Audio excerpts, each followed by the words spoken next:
técnicas de aprendizaje cooperativo. Por ejemplo, el debate.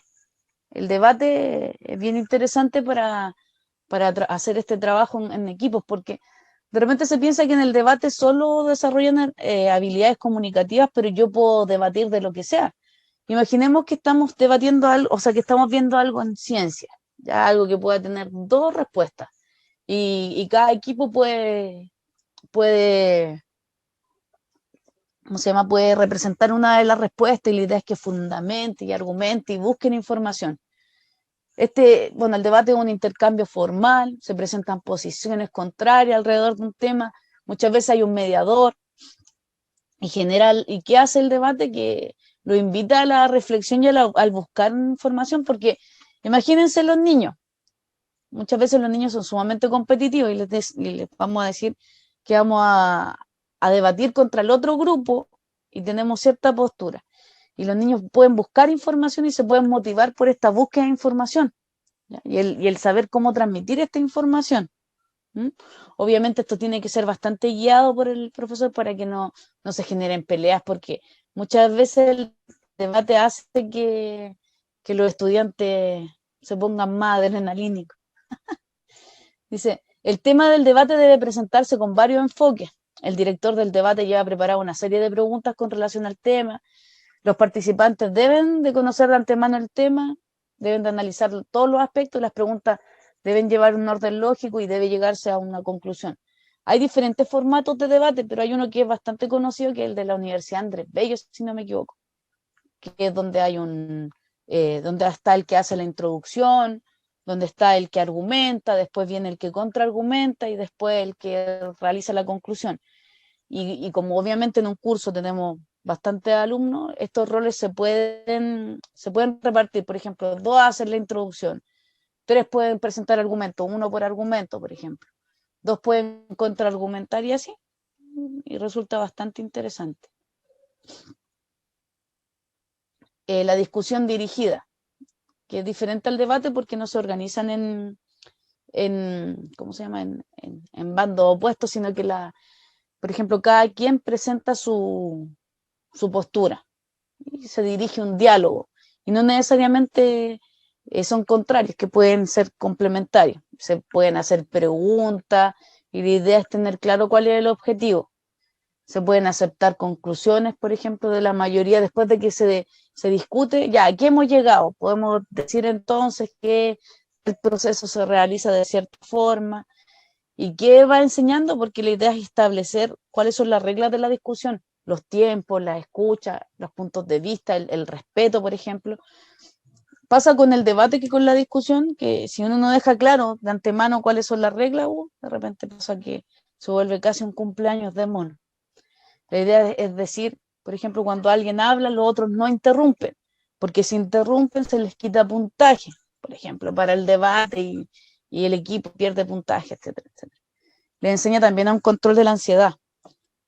¿A qué nos ayuda o qué podemos hacer? Por ejemplo, mantener al grupo dentro de un tema, evitar repeticiones inútiles, estimular a todos a participar, colaborar en la elaboración de síntesis y conclusiones, y si no se obtiene el conocimiento total de un tema, lo podemos complementar.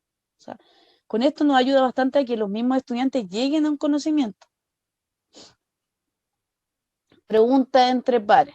Permite que los estudiantes se entrenen en escribir preguntas sobre un material que se está trabajando en clase, para luego compartirlas con sus compañeros buscando las respuestas más apropiadas. Por ejemplo, tengo un material, genero preguntas y nos podemos hacer las preguntas entre nosotros. O podemos incluso hacer un análisis de las preguntas. Oye, ¿por qué preguntaste esto? Dice, la idea base es que para plantear buenas preguntas es necesario un buen nivel de comprensión del tema. O sea, imagínense, aquí ya vamos generando diferentes habilidades cognitivas, llevamos a la comprensión. Por lo que el ejercicio de crear preguntas en sí es una actividad de aprendizaje. Porque yo, para poder preguntar sobre algo, tengo que conocer del tema. Es necesario que el profesor discuta previamente con los estudiantes lo que significa hacer una buena pregunta. Es importante, bueno, y esto en general, por ejemplo, cuando nosotros aplicamos alguna técnica de enseñanza, explicarle a los estudiantes cómo funciona. Muchas veces, de repente, incluso, o sea, generalmente pasa cuando son más grandes, damos por hecho que el estudiante sabe, pero no necesariamente sabe. Por ejemplo, yo les puedo pedir a un tercero medio, escríbame un ensayo. Y digo, ya, y estoy esperando los ensayos. Y hay muchos estudiantes que no lo hacen o que no están trabajando porque no saben lo que es un ensayo. Y la idea es explicar lo que es un ensayo, como esto. Por ejemplo, ¿qué significa hacer una buena pregunta? ¿Cómo yo hago una buena pregunta? ¿Qué elementos son necesarios? ¿Qué puede distinguir una buena pregunta de una mala pregunta? Dependiendo obviamente del nivel de los estudiantes y del nivel de complejidad. Mostrar ejemplos de preguntas y hacer que los estudiantes discutan sobre las diferencias, eso es bueno. Y al final de la clase, por ejemplo, se pueden dejar, no sé, 3 preguntas dentro de todo el curso para irlas reflexionando. Formar pareja, el profesor indica el procedimiento a seguir, el estudiante lee su pregunta al par y el otro la responda.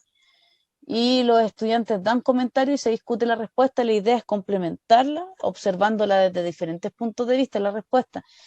¿Y saben qué es lo más interesante de todo esto? Que muchas veces el estudiante que crea la pregunta tiene una respuesta en su mente.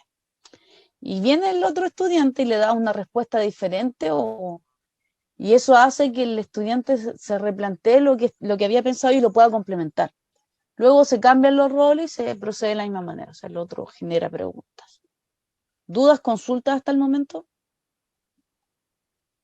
Y miren, son estrategias y técnicas bastante simples y cuando nosotros generamos esto vamos por diferentes habilidades cognitivas, vamos escalando. Por ejemplo, para hacer preguntas yo necesito conocer del tema, necesito comprender, necesito analizar. El taller. ¿Qué es el taller? Bueno, aquí es cuando hay un lugar donde se trabaja y se elabora algo. Es una forma de enseñar y se aprende mediante la realización del aprender haciendo.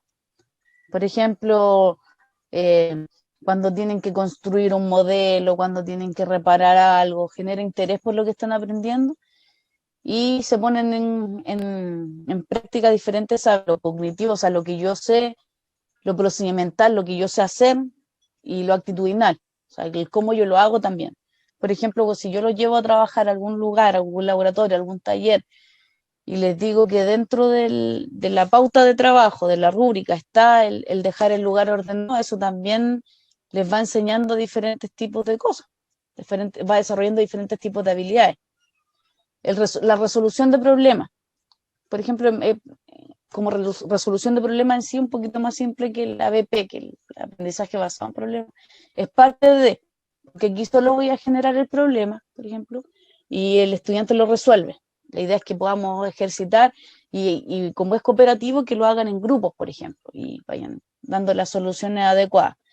La idea es poder generar que ellos fundamenten a qué conclusiones llegaron, ¿ya? Los ejercicios y problemas pueden tener una o varias soluciones conocidas por el profesor, porque la intención principal es aplicar lo aprendido, afianzar y que puedan reflexionar y fundamentar.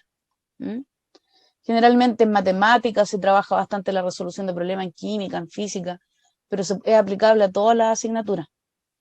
Bien, antes de continuar, de identificar procesos de aprendizaje, vimos algunas técnicas de aprendizaje cooperativo.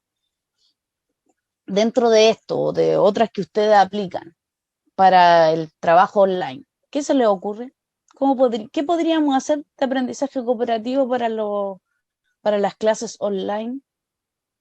O quizá hay algo que ya realizan. ¿Qué nos podría servir? ¿Qué nos podría servir? Y de repente a partir de lo que ya hacen o de lo que se les ocurre, qué habilidades cognitivas se ponen en juego ahí? No sé si estará bien lo que yo pienso, pero me imagino así como un desafío matemático al inicio de la clase, algo como para trabajar resolución de problemas, puede ser, o bueno, es eso, Sí, se sí, me viene puede a la ser. cabeza. Sí, sí, puede servir bastante siempre y cuando, por ejemplo, podamos guiar el trabajo cooperativo, o sea, que sea entre ellos. Pero sí, bastante interesante. ¿Quién más se le ocurre algún aprendizaje cooperativo? Y de hecho, con esa resolución de problemas también pongo en práctica y llego hasta el tema del razonamiento. ¿A quién más se le ocurre algún ejemplo de actividad de aprendizaje cooperativo? Bueno, el otro día en un curso hubieron unas disertaciones. ¿Ya? en tercero básico. Entonces, luego de finalizar cada disertación, los mismos estudiantes se hacían preguntas al respecto. Por ejemplo, si uno habló de Condorito, el otro le preguntaba de dónde era, cómo lo conoció, diferentes preguntas. Entonces, entre ellos, aquí sale como la pregunta de entre pares. Entonces, ahí se dio solo. Así que yo creo que eso fue súper bueno, encuentro yo. Hoy, súper bien, súper buena experiencia porque ahí también muestra el interés que han tenido los estudiantes por las presentaciones de los demás y que tuvieron que poner atención, por ejemplo, para yo preguntar de algo, tengo que haber puesto atención antes. Así que súper bien, bien, bien. Paz, una pregunta, ¿era requisito que ellos hicieran preguntas o les nació? No, les nació. La Oh, súper profesora bien. hacía las preguntas, pero luego comenzaron ellos a preguntar y al final después se vio que los mismos estudiantes iban a hacer las preguntas y no la profesora. Súper bien, Súper. súper bien. De hecho, a veces pasa que para poder incentivar a que los estudiantes presten atención ¿cómo se llama? En las presentaciones de los demás, se les pide que los otros grupos tienen que hacer preguntas y eso a veces es como muy guiado, pero si se da de manera espontánea, espectacular.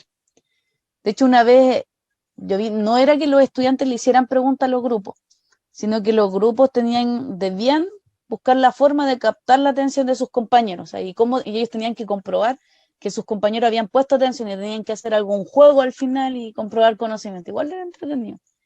¿A alguien más se le ocurre o tiene la experiencia de alguna actividad que haya realizado en alguna técnica de aprendizaje donde haya puesto en práctica el aprendizaje cooperativo?